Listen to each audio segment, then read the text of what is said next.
as we focus our attention on godly things, on things in heaven or things that will glorify God.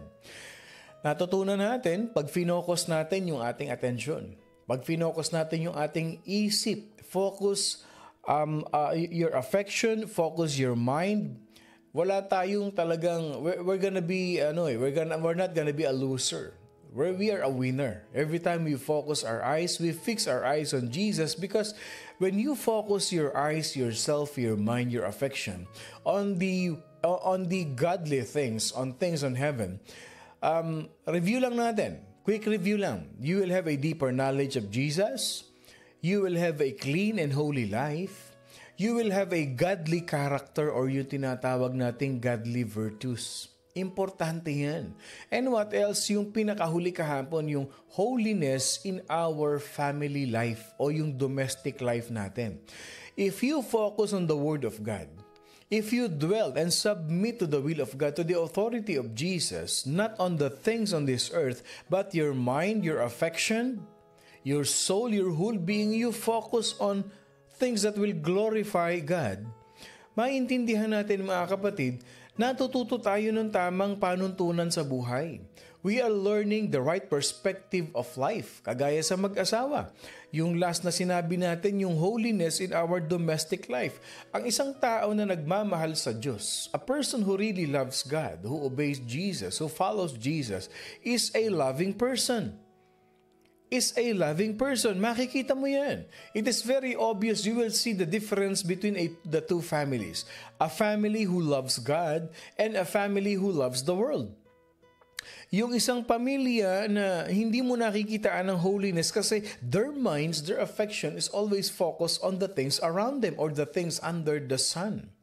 Diyan mo makikita ang madalas na pag-aawayan, madalas na pagtatalo-talo, arguments here, there, yung kawalan ng disiplina, kasi they are not under the control of the Holy Spirit. They do not submit to the authority of Christ. However, you focus your mind, you focus your affection on the things that will glorify God.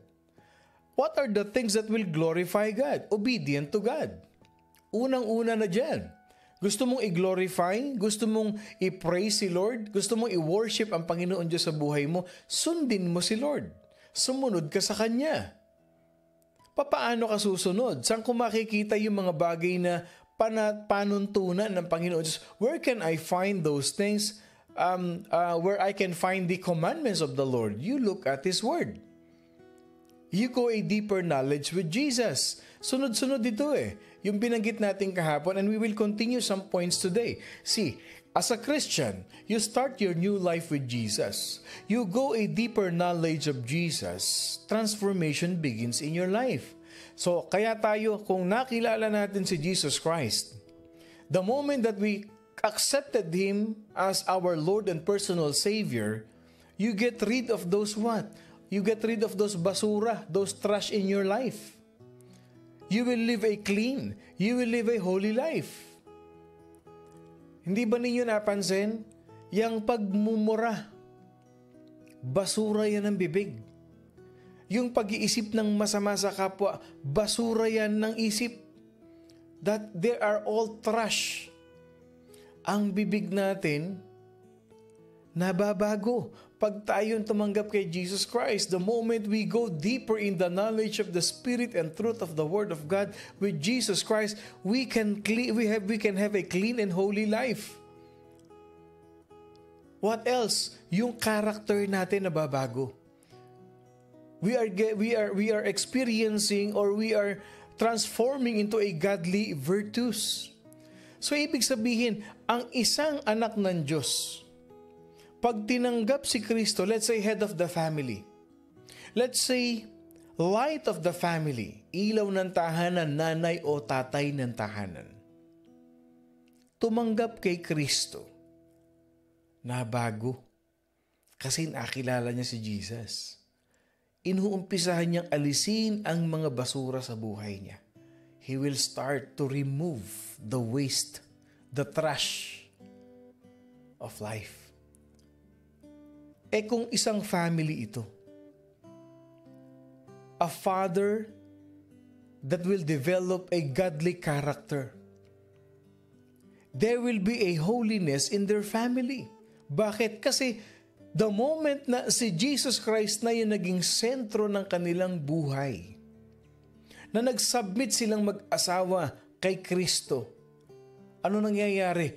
Yung babae natututong mag-submit sa kanyang asawa. Naiiwasan ng argument ang away. Nagkakaroon ng kapayapaan, katahimikan. Yung lalaki naman, here you go, the husband learns how to love his wife. That no matter who she is, no matter what she does, I will love her because God commanded me to love my wife. Same as the wife, I will submit to my husband because that is what God wants me to do, to submit to my husband. And yet you will learn the godly parenting. Not provoking your children for them to be discouraged, for them to become disrespectful to you. Yung pag-aaway na mag-asawa, alam ba ninyo nakakawala ng respeto ng mga anak yan? Yung nakikita na laging nag-aaway. So, it is very important that you focus your mind on the things that will glorify God for us to establish holiness in our family life. And as we continue, na-establish mo na yung holiness sa family life mo sa loob ng bahay, ika nga. Sabi nga ng mga oldies natin, yung mga grandmas, grandpas natin, bago ka maglinis ng bakuran ng iba, linisin mo muna yung bakuran mo. Kasabihan yan, and that's true. Sabi nga nila, bago mo baguhin yung ibang tao, baguhin mo muna yung sarili mo. You want change? You change yourself. You don't change anybody. You don't just change someone. You change. You start that change in you. So, ibig sabihin, bago natin punahin yung pamilya ng iba, ayusin natin ang ating pamilya. And then when it happens, naayos ng pamilya natin, there will be holiness in our what? Social life. There will be holiness in our social life. Nilalabas naman natin yung kabutihan ni Lord. Kung ikaw ay business owner ka, kung ikaw ay empleyado ka, the holiness of the Lord as you focus your mind on the things above the heaven and not the things under the sun, you focus on the things that will really glorify God, His holiness can be seen in you. So the way you expose yourself, the way you communicate with others, there is holiness.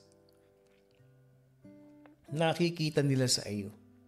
Ano sabi ng Colossians 3? If you read Colossians 3:22, Masters, Colossians 4 verse 1, Masters, give your bond servants what is just and fair, knowing that you also have a master in heaven. Okay, alam nyo, ito yan.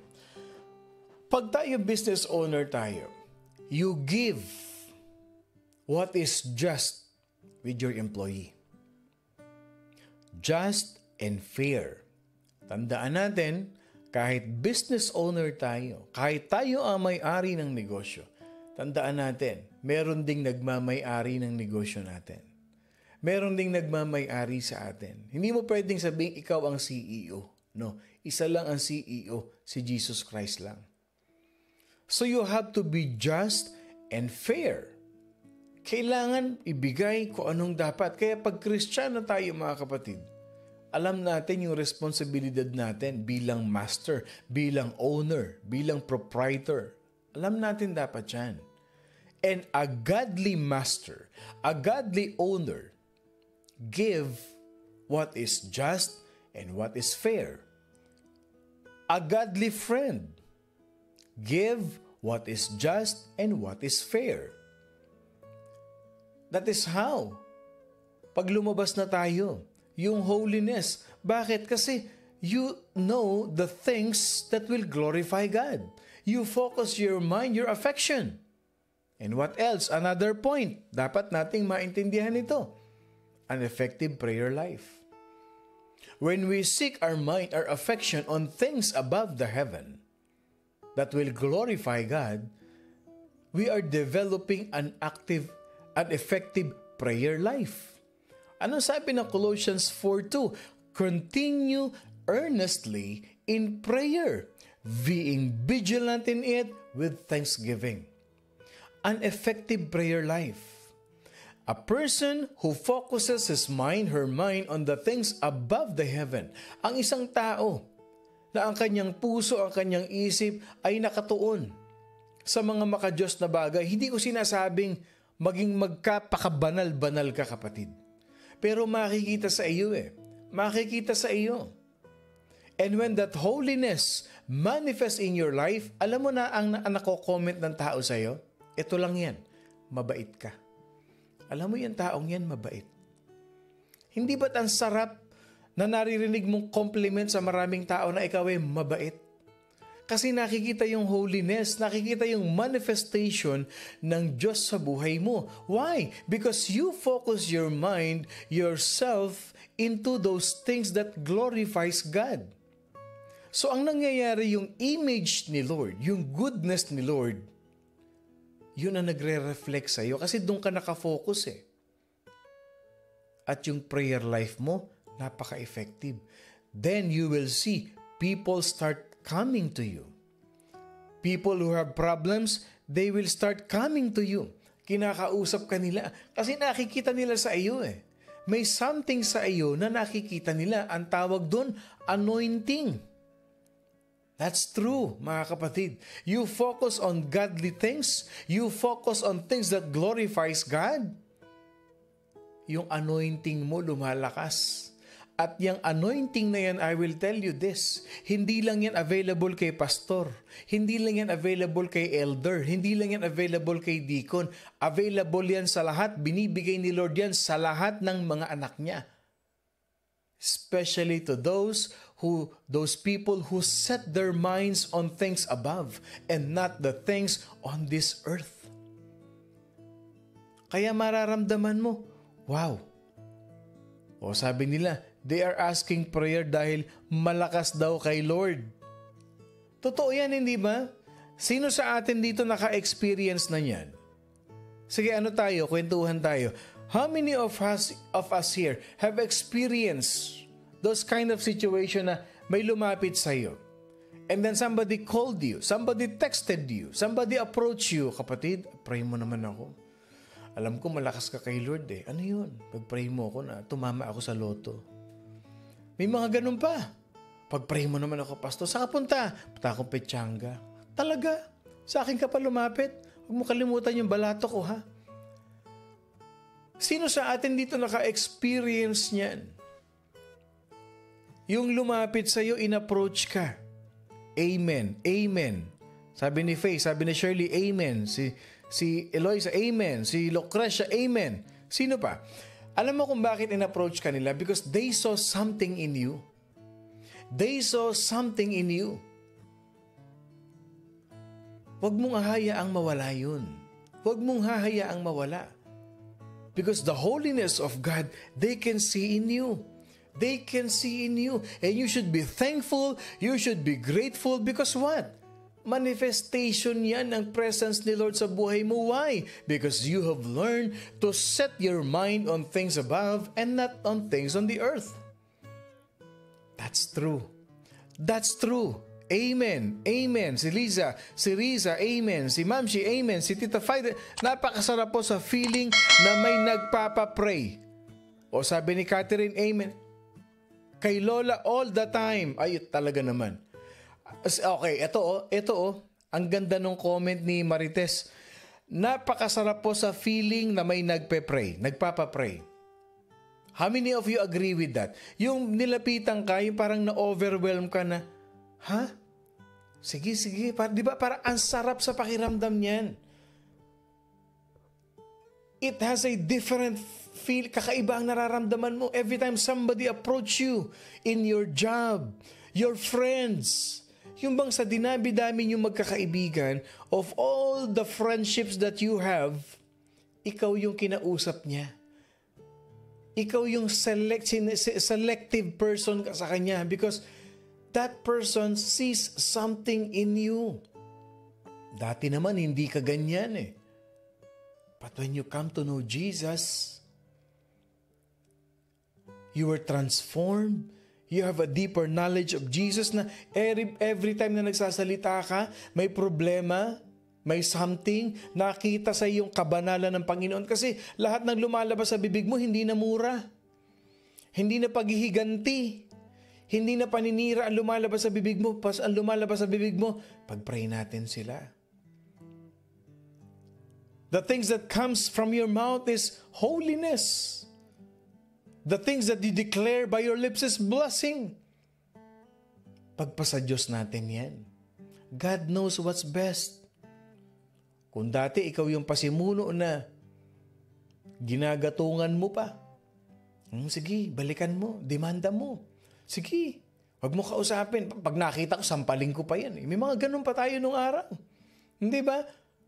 Pero nung tinanggap natin si Lord, there is holiness in our social life. And when people comes to you, you have an effective prayer life. Because God is manifesting. And when that happens in your life, tignan niyo yung sequence ha. Tignan niyo yung sequence. When you focus your eyes, your mind, your heart on things above heaven, you have a deeper knowledge of Jesus. You will now start to have a clean and holy life. To live a clean and holy life. And when you start to live a clean and holy life, you develop a godly character. And when that godly character manifests in your life, you will have holiness in your family. And when you develop that holiness in your family, you will have holiness in your social life. When you come out, when you go out. And when you go out, people will come to you for a prayer because they can see that you have an effective prayer life. And in that way, you became a fruitful witness. Pagka ngayon nag-invite ka ngayon sa church, nag-invite ka sa anniversary ng church, nag-invite ka sa morning devotion family celebration second year anniversary, nakikita nila, sasama ako sa iyo. Sasama ako sa iyo. Because I want to be transformed as well. Especially those people who know you very well. From the beginning of the world, kilala nila kung gaano ka kasama. But because of the blood of Jesus, because of the deeper knowledge of Jesus, they saw your transformation. And then you become a fruitful witness. Na pag nag-share ka ng gospel, nag-share ka ng word of God, they listen to you, they believe in you, and they will come with you. Church, Colossians 4:3-6. Meanwhile, praying also for us that God would open to us a door for the world. Wow! Bubuksan ni Lord yung pintuan para abutin mo yung mga tao. God will open the door for the word. What? Pag binuksan niya yung kanyang mga salita sa iyo, what's the purpose? To speak the mystery of Christ, for which I am also in chains, that I may make it manifest as I ought to speak. Kaya sabi ni Lord, pagka naging fruitful witness tayo, kasi nakita nila sa atin, something that they see in us, we will walk in wisdom. Those who are outside, iba ang tingin nila sa iyo. You have that wisdom that comes from God. There is something in you na pagkausap ka nila, ang sarap mong kausap. Because you have that wisdom that you are imparting to those who are outside. Ang sarap mong kausap. Natutuwa ang mga tao pagkausap ka. Kasi ang lumalabas sa bibig mo, puro papuri sa Panginoon. Ang lumalabas sa bibig mo is encouragement, hindi discouragement. Yung pag ang tao, madilim na madilim ang maghapon niya at nakausap ka niya, nabibigyan mo ng liwanag. Yung nakakwentuhan ka niya, parang nagliwanag ang mundo niya. Daig mo pa Meralco. Daig mo pa ang Edison. Because you have that light that comes from the Word of God. On the contrary, There are some people na ang ganda-ganda ng araw mo. Ang ganda ng gising mo, nakinig ka ng morning devotion.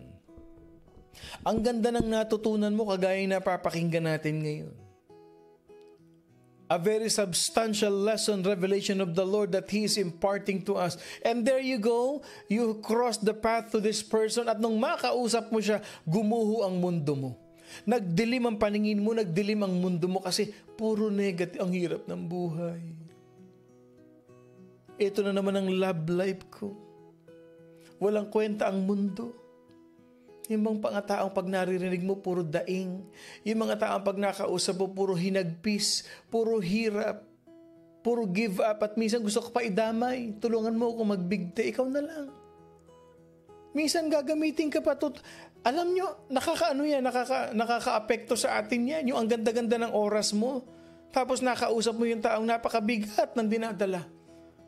At ito pa, isa ayaw makinig sa'yo. Sinesharan mo, hindi, huwag mo i-share sa akin yan. Hindi, ginawa ko na yan. Umattend na ako dyan. Niligawan ako dun sa church na yun. Ganito ginawa sa akin. Yung bang parang sarado na ang tenga. Sarado na ang tenga. Yung kahit na ipag-pray mo, hindi nakikinig sa'yo. Batuhan mo ng katakot-takot na Holy Spirit yan. Sampalin mo ng Holy Spirit ng magising. That is true. That is true. Walk in wisdom. Let your speech always be with grace, seasoned with salt, that you may know how you ought to answer each one. Tandaan natin yan. Word of the day. Word of the day. How to become a warrior and not a warrior. Let your speech always be with grace, seasoned with salt. Yan ang word of the day. Let your speech always be with grace. Huwag kakalimutan yan, ha? In other words, as we focus our attention to Jesus, as we focus our mind, what can we learn? In other words, we are to live like Jesus lived. 1 John chapter 2 verse 6, He who says he abides in Him, ought in Him also to walk just as He walked. Ano ibig sabihin nito? What does it mean? If you say that you're a follower, believer of Jesus Christ, kung paano lumalakad si Jesus, yun ang sinusundan mo. Hindi yung paekis-ekis ka ng lakad na para kang lasing. Minsan diretso, minsan baligtad. Minsan tuwid, minsan palihis. No, hindi ganun ang buhay ng Kristiyano. Kailangan dapat lumalakad tayo ng tuwid. A Christian life should always be walking in the right direction where Jesus Christ leads us. That's the right thing to do. You focus your eyes, your mind on things above the heavens. You live like Jesus lived. We are to live out the fruit of the Spirit on our lives day by day. O again, para magising-gising tayo. What are the fruits of the Holy Spirit? Sige, comment in the comment section. Yung mga nakikinig sa atin. O clue, Galatians 5:22-23. What are the fruits of the Holy Spirit? If you focus your mind, your whole being, yourself on the things that glorifies God, it only means we are to live like Jesus. You focus our mind on the things above the heaven, we are to live out the fruit of the Holy Spirit in our life every day. Yan ang taong nabubuhay sa makamalangit na bagay. Ang buhay nakikita sa atin yung fruit of the Holy Spirit. That is why we have to set our mind on things above, not on the things of this world. Sige, comment sa comment section. What are the fruit of the Holy Spirit? We are challenged, mga kapatid. We are challenged to live our lives with genuine spiritual values. Lahat tayo, isang paghamon sa atin to, na ang pamumuhay natin ay may tamang spiritual na kahalagahan. Yan ang importante sa atin, mga kapatid. O magbigay lang kahit isa, kahit dalawa, kahit tatlo. Gusto ko lang makita sa morning devotion kung ano yung nasa puso natin. What are the fruit of the Holy Spirit? Come on, Comment in the comment section. O, may nag-comment sa atin. Sabi ni Sister Maria Paz, joy, love, peace. O, kasama yan doon. I-comment natin. Hindi kailangan kumpleto kung ano yung natatandaan natin, kung ano yung dapat. O, joy, gentleness, joy, peace. O, love, peace, joy. O, sabi ni Shirley, yung buong verse, kinoment niya rito. That's true. Alam niyo kung bakit? Alam niyo kung bakit? Bakit tayo may interaction? Para ma-remind tayo palagi. Habang tinatype natin, teka muna, nawawala na yata yung patience sa akin. Sabi ni Pastor, we have to live out the fruit of the Holy Spirit. Napapaalalahanan tayo. O, sabi ni Ompong, kompleto. Patience, goodness, di ba? Self-control. Long-suffering, patience, self-control. O, sabi ni Z. Carol to, kinumpleto niya. O, si Yanku, kinumpleto rin niya. Sabi ni Lin Lim, peace, love, joy. Oh. Si Aileen, kinumpleto rin niya. Yan ang ibig sabihin that you set your mind on things above and not on the things of this world. Pag sinet natin yung isip natin, nabubuhay tayo, namubunga tayo dyan. Meron tayong genuine spiritual values. At yan ang wala sila. Wala sila niyan. Pag believer ka, follower ka ni Jesus Christ, yan ang meron ka. Yang genuine spiritual values and not the values of this world. Because the values of this world is totally contrast to the values of the spiritual world with Jesus Christ. As we give our attention to the spiritual heavenly things, mga kapatid. Pag ibinibigay na natin yung attention natin sa mga spiritual things na ito, we are enabled to live heavenly, to live holy, to live a God-honoring life in this world. Tandaan ninyo yan, mga kapatid. If we live like Jesus, if we live the holiness of God, if we live out the fruit of the Holy Spirit, take note of this. We are enabled to live a heavenly, we are enabled to live a holy, we are enabled to live a God-honoring life in this world. Wow. We are to allow a heavenly perspective to manage our earthly walk.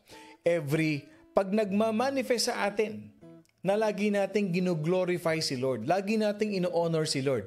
Alam niyo ba kung anong result nito? Application sa buhay, makinig. Pag tayo nabubuhay na lagi nating ino-honor si Lord, every decision, every activity, every plan, and every purpose is to be considered in the light of eternity. Lahat ng desisyon mo sa buhay, lahat ng plano mo sa buhay, lahat ng purpose mo sa buhay, i-consider mo na. Nagagabayan ka ng Panginoon Diyos. If you live a life that is honoring God, and you are living out the fruit of the Holy Spirit, everything you've been laying out to the Lord, and you are not considering an earthly perspective, mga kapatid, but all it is from the viewpoint of heaven.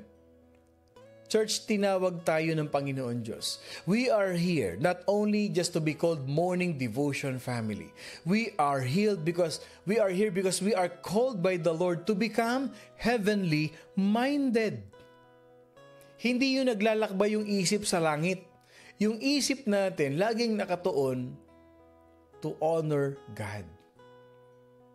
Posible ba o imposible? With God, all things are possible. With God, all things in our life is possible because we have the presence of the Lord in our life. And Jesus is interceding for us. Jesus is giving us all that we need for us to live for Him in this world. Mga kapatid, ano sabi ng Hebrew? Therefore, He is also able to save to the uttermost those who come to God through Him, since He always lives to make intercession for us. As we end, as we end, Romans 8:31-34. As we end, what then shall we say to these things? If God is for us, who can be against us? He who did not spare his own son, but delivered him for us all, how shall he not with him also freely give us all things? Who shall bring a charge against God's elect? You and I has been elected by God. It is God who justifies. That's why you're here. Who is he who condemns? It is Christ who died, and furthermore is also risen, who is even at the right hand of God, who also makes intercession for us. Ito yan. As we set our minds, learning a deeper knowledge about Jesus Christ, hindi ka pinababayaan ni Lord. Kaya ano ibig sabihin dito? May problema ka, dalhin mo kay Lord. Set your mind on things above the heaven. Set your mind on glorifying God because He will take care of you. Jesus is interceding for us. And if Jesus is for us, who can be against us? Sabi niya, huwag mong problemahin yung mga bagay dito sa lupa. Akong bahala sa iyo. You set your mind on things above the heaven. As we prepare to enter a new year, as we have entered the new year, may the Lord help us to realize who we are and what we have in Jesus. And may that realization, mga kapatid, change our walk for His glory. Magandang umaga po sa ating lahat. Ako pong muli si Pastor Bong, bumabati na isang mapagpalang Wednesday morning sa ating lahat. Laging tatandaan, let your speech always be with grace, seasoned with salt. At wag na wag kakalimutan, we are blessed by God. I love you all.